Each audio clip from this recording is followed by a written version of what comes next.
जय श्री कृष्णा। डेली हिंदू ज्ञान में आप सभी लोगों का बहुत बहुत स्वागत है। पितृपक्ष अभी चल रहे हैं, पितरों के बारे में बात करते हैं। पितृदोष क्या होता है, आज इसी के बारे में बात करते हैं।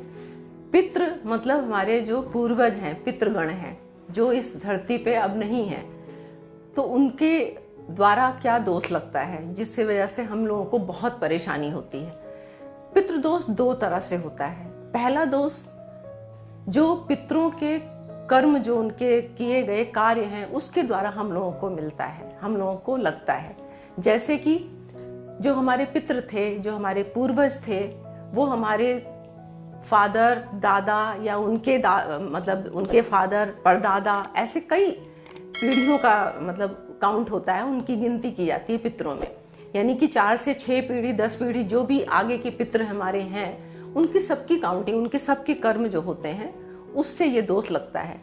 उन्होंने जब अपने जीवन काल में कोई ऐसे अशुभ कार्य किए हैं, अनैतिक कार्य किए हैं, जिसकी वजह से ये पितृदोष हम लोगों को लगता है। कहते हैं ना कि कई पीढ़ियां कर्मों को भोगती हैं। पिता का किया हुआ कर्म बच्चा भुगतता है, दादा का किया हुआ कर्म उसका बेटा भुगतता है। तो ये पहले जो हम लोगों के पुराणों में, हम लोगों के जो शास्त्रों में ये जो बातें बताई गई हैं, उसका यही कारण है।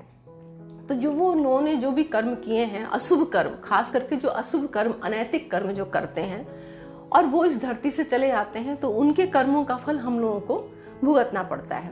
उसको बोलते हैं पितृदोष। पहला पितृदोष तो ये हो गया, जो पितरों के कर्मों के द्वारा हम लोगों को मिलता है।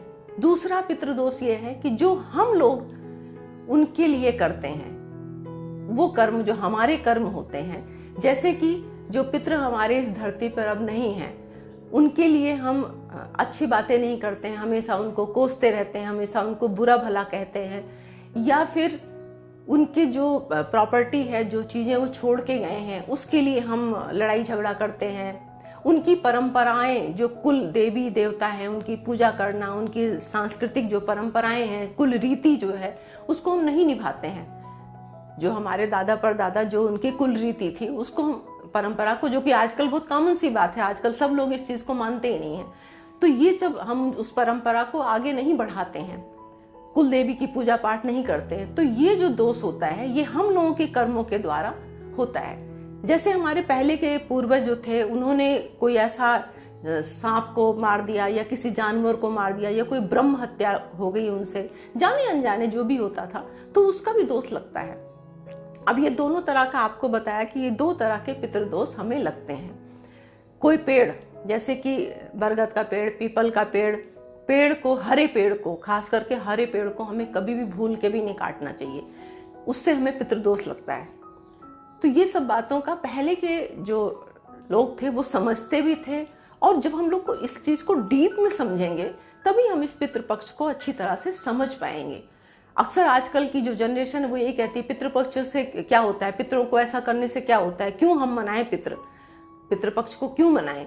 तो उसका उनको अच्छी तरह से आप समझाइए कि इसका कारण क्या है। अब आपको हमने बताया कि ये 2 तरह के दोष होते हैं, जो हम लोगों को, इसके जो फल है वो हम लोगों के जीवन में, इसका प्रभाव जो होता है वो बहुत बुरी तरह से पड़ता है, और हम परेशान होते रहते हैं। हम लोगों को समझ नहीं आता है कि एक्चुअली परेशानी क्यों हो रही है। इसकी परेशानी के उसमें बताते हैं आपको क्या क्या हमारे साथ होता है, जो पितृदोष होने के कारण होता है। हम कैसे समझे कि हमें पितृदोष लगा हुआ है। पहला कारण, जो पहली बात होती है, कि आपके घर में हमेशा अशांति बनी रहेगी, हमेशा लड़ाई झगड़ा कलेश, अशांत रहेगा बिल्कुल माहौल। सबसे पहला कारण है। दूसरा कारण जो होता है कि आपके घर में संतान उत्पत्ति में बहुत परेशानी होती है। अक्सर लोगों के यहाँ आपने देखा होगा कि उनके घर में बच्चे तो पैदा होते हैं, पैदा होने के पहले, या तो वो पैदा होने से पहले अबॉर्शन हो जाता है, कुछ इस तरह से हो जाता है कि वो पैदा ही नहीं हो पाते हैं। अगर किसी तरह से पैदा हो गए तो पैदा होने के बाद उनको मृत्यु को प्राप्त हो जाते हैं। विकलांग पैदा होते हैं, मानसिक रूप से बीमार पैदा होते हैं। इस तरह की जो विकृतियां पाई जाती हैं बच्चों में, वो पितृदोष के कारण ही होती हैं। अगर संतान किसी तरह से बढ़ भी गई, पैदा होके बड़ी हो गई, तो वो ऐसी उग्र दिमाग की निकलती है, ऐसी गुस्से वाली निकलती है कि उससे आप पूरी, जब तक आपकी लाइफ टाइम आप जिंदा रहेंगे उस संतान को लेके आप परेशान रहेंगे, वो आपका कहना कभी नहीं मानेगी। तो ये सब चीजें जो हैं आपके कारोबार में, हमेशा आप मेहनत बहुत करेंगे, रात दिन मेहनत करेंगे, कारोबार में, नौकरी में बहुत मेहनत करते हैं, लेकिन पैसे की बरकत नहीं होगी। आपके परिवार में कोई ना कोई हमेशा बीमार चलता रहेगा। जो बीमारी है उसकी दवाई भी कर रहे हैं, इलाज भी कर रहे हैं, लेकिन वो लगातार बहुत सालों साल आपका वो इलाज चल रहा है, दवाइयाँ चल रही हैं, बीमारियाँ ठीक नहीं हो रही हैं, या पता ही नहीं चल रहा है बीमारी है क्या, कहाँ इलाज कराएं, कैसे कराएं। एक तरह से होता है कि वो ठीक ना होने वाली बीमारी, ठीक ना होने वाली परेशानियाँ। बच्चों की आपकी शादी ब्याह नहीं होती, आपकी वंश जो होता है वो आगे बढ़ता नहीं है। आप लाख कोशिश करते हैं, आपके बच्चे ऐसे बुद्धि के निकलेंगे कि वो आप उनको कोशिश करते रहेंगे, रिश्ते होंगे, तय होंगे, लेकिन टूट जाएंगे। वो चीज़ें आगे वंश परंपरा जो है आपकी बढ़ नहीं पाती है। आपका घर मकान, आप कोशिश करने के बावजूद भी घर मकान नहीं बना पाएंगे अच्छी जगह पे। अगर बना भी लिया तो उसमें रह नहीं पाएंगे, उसका सुख नहीं उठा पाएंगे। आप शरीर से परेशान हैं, आप मन से परेशान हैं, आप परिवार से परेशान हैं। जिस परिवार के लिए इंसान रात दिन मेहनत करता है, रात दिन इतनी कोशिश करता है कि हमारे परिवार की उन्नति हो, जब उसको बिखरता, उसको बर्बाद होता आप देखते हैं, तो इससे बड़ा दुख और क्या हो सकता है। पैसा आपके घर में आएगा, उसकी बरकत नहीं हो रही है। तो ये सारी चीजें जो होती हैं वो पितृदोष के कारण ही होती हैं। पितृ हमसे नाराज हैं, इसका मतलब हमसे पितृ नाराज हैं, वो हमसे खुश नहीं हैं। जो इस धरती पे आए थे और कुछ साल वो रह के अपनी जिंदगी बिता के हमारे लिए बहुत कुछ छोड़ के गए हैं। कुल परंपरा, जिस कुल खानदान के हम हैं, जो हमारे पूर्वज थे, उनका ही नाम हमसे जुड़ा हुआ है, उनका इस बॉडी में, इस शरीर में उनका ही अंश है, उनका ही ब्लड है। तो हम कैसे भूल जाते हैं कि ये हमारे ऊपर उन्हीं का देन है। आज जो कुछ भी हम हैं उन्हीं की देन है, उन्हीं का दिया हुआ है। जो आज हम नाम सरनेम लगाते हैं उन्हीं का दिया हुआ है। तो ये हमारी जिम्मेदारी बनती है, हमारा कर्तव्य बनता है कि उनके लिए हमें कुछ करना है। एक साल में, पूरे एक साल में जो पितृपक्ष आता है, ये इसीलिए आता है कि आप अपने पितरों को संतुष्ट करें। उनके लिए ये जो 15-16 दिन है, ये उन्हीं के लिए हैं कि उनको आप तर्पण करिए, ब्राह्मण भोज करिए, उनके नाम पे आप दान करिए। ये सब चीजें इसीलिए बनाई गई थी। ये आज से नहीं है, ये हमारे शास्त्रों में लिखा है, बहुत पहले की परंपरा है ये, और इसको निभाना चाहिए। आजकल हम लोग जिसके घर में देखिए, हर आदमी परेशान है, बहुत परेशान है, इतना परेशान है कि उसकी परेशानी सुनी नहीं जाती है, समझी नहीं जाती है। तो आप अपनी कुंडली को किसी विद्वान पंडित को दिखाइए, और अगर ये लक्षण आपके घर में हैं, ये परेशानियां आपके घर में लगातार चली हुई हैं, तो आप किसी पंडित से अपनी कुंडली को दिखा के समझ सकते हैं कि आपके कुंडली में पितृदोष है। पहले तो लक्षण से समझ में आ जाएगा। ये जो लक्षण आपके घरों में अगर ऐसा दिखता है तो आपको समझ जाना चाहिए कि हमारे घर में पितृदोष है, और उसका उपाय करना है आपको। अब उपाय क्या करना है, क्या हम करें जिससे हमारे पितृ हमसे प्रसन्न हो। मैंने आपको बताया कि पितृ जो ये 15 दिन 16 दिन पूर्णमासी से लेकर अमावस्या तक का जो 16 दिन का ये पक्ष होता है, इसमें पितृ जो होते हैं वो इस धरती पे आते हैं, और जिस परिवार के हैं वो, उनसे उनको बहुत उम्मीदें होती हैं। उम्मीदें मतलब ये होती हैं कि ये हमें याद करेंगे, हमारे अच्छे कर्मों को याद करेंगे, और हमारे लिए इनके मन में श्रद्धा होगी, प्यार होगा। ये हमारे लिए कुछ, हमारे उद्धार के लिए, क्योंकि अब वो इस शरीर को त्याग चुके हैं। तो जब हम शरीर को त्याग देते हैं तो हमारी आत्मा, आज हम जो अच्छे कर्म कर सकते हैं, पूजा पाठ, धर्म, कर्म, दान, पुण्य, जो कुछ कर सकते हैं, इस शरीर के द्वारा ही कर सकते हैं। जिस दिन इस शरीर को हम छोड़ देंगे, इसको त्याग देंगे, तो हम चाह के भी कुछ नहीं कर पाएंगे अपने शरीर के लिए, अपनी इस आत्मा के लिए कुछ नहीं कर पाएंगे। तो उनके उद्धार के लिए, उनकी जो योनि मिली है, उनको जिस योनि में वो पैदा हुए हैं, या नहीं मुक्ति मिली है, तो उसके लिए हमें, उनके उद्धार के लिए हमें ये काम करना चाहिए। क्योंकि हम सशरीर हैं, आज हम इस चीज को उनके उद्धार के लिए कर सकते हैं, जिससे उनको अधोगति प्राप्त हो। उनकी जो है, जो आत्मा है, वो इस धरती पे ऐसी योनियों में भटकती ना रहे, क्योंकि भटक रहे हैं जो पितृ जो हैं। अगर उनको मुक्ति नहीं मिलती है तो भटकते हैं, और भटकते हैं तो एक टाइम आता है कि जब वो किसी योनि में जन्म नहीं ले पाते हैं तो वो प्रेत आत्मा बन जाते हैं। प्रेत आत्मा जब बन जाते हैं तो उनको, किसी भी ऐसी आत्मा को कोई उसका सगा संबंधी नहीं होता है। वो सब भूल जाते हैं कि कौन मेरा सगा है, कौन रिश्ता क्या है, कौन सा मेरा परिवार है, क्या नहीं। वो उनको ये होता है कि वो जो अतृप्त आत्मा है उसको तृप्त करने के लिए दूसरों को तंग करते हैं, परेशान करते हैं। तो आपका फर्ज बनता है, आपका कर्तव्य बनता है अपने लिए भी और अपने पितरों के लिए भी, क्योंकि आप पितरों के लिए अगर तर्पण करते हैं, उनका उद्धार के लिए करते हैं, तो आपका उद्धार होगा और आपकी जो जनरेशन है दूसरी, वो इस चीज को समझेगी, सीखेगी और इस परंपरा को आगे भी निभाएगी। तो अब बात करते हैं कि हमें पितरों के लिए करना क्या है। हमें पितरों के लिए सबसे पहला काम तो आप लोगों को अपने कर्मों में भी सुधार करना है। अपने कर्म में सुधार करना, आपको वो काम नहीं करना है जिससे कि आपके पितरों ने जाने अनजाने जो कर्म किए हैं, जिसकी वजह से पितृदोष लगा है, यानी कोई अनैतिक कार्य आपको नहीं करना है अपने जीवन में, कोई अशुभ काम आपको नहीं करने हैं अपने जीवन में, आपको हरे पेड़ नहीं काटने हैं, इस तरह से आपको जानवरों पे दया करना है, उनको मारना नहीं, आपको ब्राह्मणों को आदर सम्मान देना है, अपने से बड़े लोगों का आदर करना है।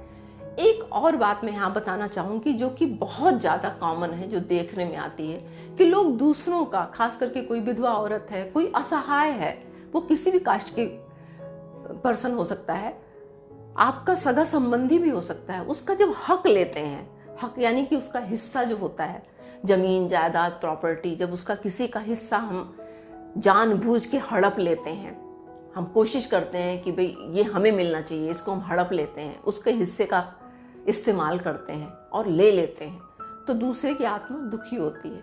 फिर वो जब इस धरती को छोड़ के जाता है वो पर्सन, क्योंकि वो जब तक यहाँ जिंदा रहा वो परेशानियों में उसने अपने जीवन को बिताया है, उसकी आत्मा तृप्त नहीं हुई है। तो जब इस धरती को छोड़ के आता है तो वो आत्मा जो वो पितृ बनता है, जब वो पर्सन यहाँ से गया पितृ की योनि में जब पहुंचता है तो वो पितृदोष उस इंसान को भुगतना पड़ता है, और उसी इंसान को नहीं, उसके बच्चों को, फिर उसके आने वाली पीढ़ियों को भुगतना पड़ता है। अगर आप अपने माँ बाप के लिए, अपने पितरों के लिए अपना फर्ज नहीं निभाते हैं, आपका कर्तव्य बनता है, आपके माता पिता ने जो कर्म किए हैं, अपने परिवार परंपरा को बढ़ाया है, वंश परंपरा को बढ़ाया है, आप वहां ब्रेक लगाते हैं तो आप दोषी होते हैं और आप तो भुगतेंगे, आपके आने वाले जो बच्चे हैं वो भी भुगतते हैं, कई पीढ़ियों तक इसका दोष चलता है। तो भूल के भी हमें ये गलतियां कभी नहीं करनी चाहिए। ये पितृपक्ष का बहुत ही बढ़िया मौका है। इस टाइम हमें अपने पितरों की आत्मा की शांति के लिए, उनकी आत्मा की तृप्ति के लिए, उनकी खुशी के लिए, वो हम पे प्रसन्न हो, इसके लिए हमें ब्राह्मण भोज करना चाहिए।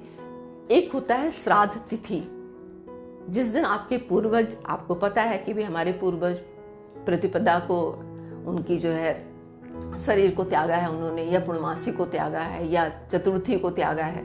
आप एक श्राद्ध तिथि, आपको मालूम होगा, आप नहीं तो पंडित से पूछिए, आप लोगों को परिवार में सबको पता होता है कि भी इस तिथि को हमारे पूर्वज या हमारे परिवार के बड़े अपने शरीर को त्याग के इस धरती से गए हैं। तो उस तिथि को आप उनकी तिथि श्राद्ध करिए। तिथि श्राद्ध जब आप करते हैं तो किसी योग्य कर्म कांडी जो ब्राह्मण होते हैं उनको बुलाइए आप घर पे, उनको बाकायदा 1 दिन 2 दिन पहले उनको निमंत्रण दीजिए और उनको आदर के साथ घर में बुलाइए, उनको आसन दीजिए और उन्हें बिठाइए, दक्षिण की तरफ मुंह करके उनको बिठाइए और एक सात्विक भोजन, सात्विक बिना लहसुन प्याज का भोजन उनके लिए बनाइए। आप बड़े प्यार से, बड़े प्रेम से उनको भोजन कराइए आप। उससे क्या है कि जब वो भोजन करेंगे तो जो हमारे पितृ होते हैं वो 15 दिन 16 दिन तक ये पितृ पक्ष में अपने अपने घर के दरवाजे पर आते हैं, वो परिवार को देखते हैं, उनको अच्छा लगता है कि जिस परिवार को हम छोड़ के गए हैं वो परिवार मेरा, वो मेरा बेटा, मेरी बहू, मेरे बच्चे, मेरे पोता पोती सब कुल परंपरा को निभा रहे हैं, उन सब चीजों को अच्छी तरह से, इस चीज को आगे बढ़ा रहे हैं, तो बड़े प्रसन्न होते हैं, बड़े खुश होकर रह रहे हैं, फल फूल रहे हैं।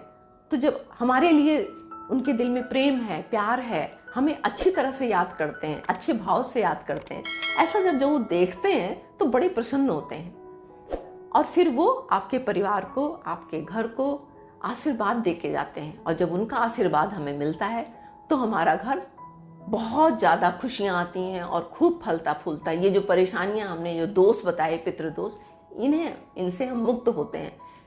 इसके साथ साथ मुक्त तो होते ही होते हैं, साथ में हमारे घर में बहुत सारी खुशियाँ आती हैं। एक तो आपको ये ब्राह्मण भोज कराना है, ब्राह्मण भोज कराने के बाद आप उनको यथाशक्ति, जब ब्राह्मण का भोजन हो जाए उसके बाद उनको यथाशक्ति दान दीजिए।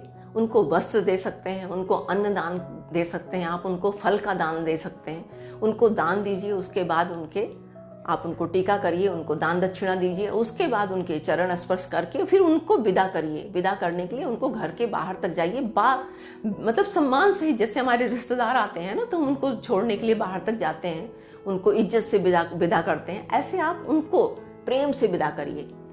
आप ये मान के चलिए कि जो ये ब्राह्मण रूप में आए हैं ये मेरे पितर आए हैं घर में, ये हमारे पूर्वज आए हैं खाना खाने के लिए, भोज करने के लिए। उस भाव से उनको आप खिलाइए।